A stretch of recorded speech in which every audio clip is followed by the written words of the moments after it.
Première personne à qui je voudrais donner beaucoup de courage, c'est une personne qui m'a écrit en me disant qu'elle rêve d'être avocat depuis qu'elle est toute petite et qu'elle pense que son âge est un problème parce qu'elle reprend ses études à l'âge de 38 ans. Et je voudrais dire à cette personne que peu importe votre âge, si vous avez un rêve, eh bien, il ne faut pas le mettre de côté.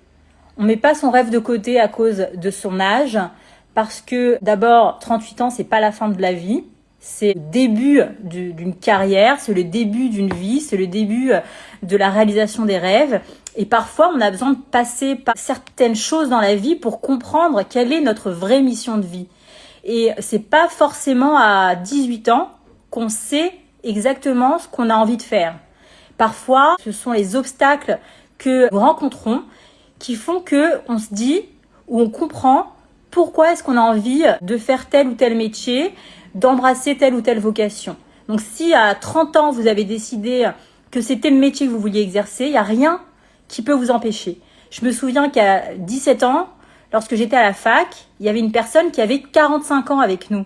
Et on était tous en admiration face à son courage de refaire vraiment depuis le début des études alors que cette personne avait plus de 40 ans. Je vais vous donner mon exemple. Je voulais apprendre le piano. J'ai appris le piano toute jeune. J'ai arrêté 3 ans après. Et puis à l'âge de 18 ans, j'ai voulu de nouveau faire du piano.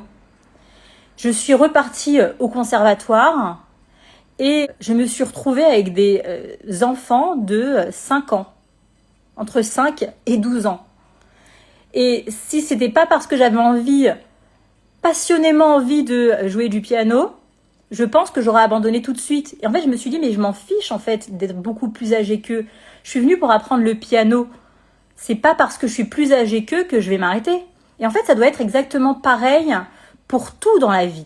Il faut arrêter de se mettre des obstacles. Vous savez, la vie, c'est quoi? La vie, c'est des obstacles, c'est des victoires et on ne sait jamais où est-ce qu'on va vraiment. Mais il faut se dire une chose.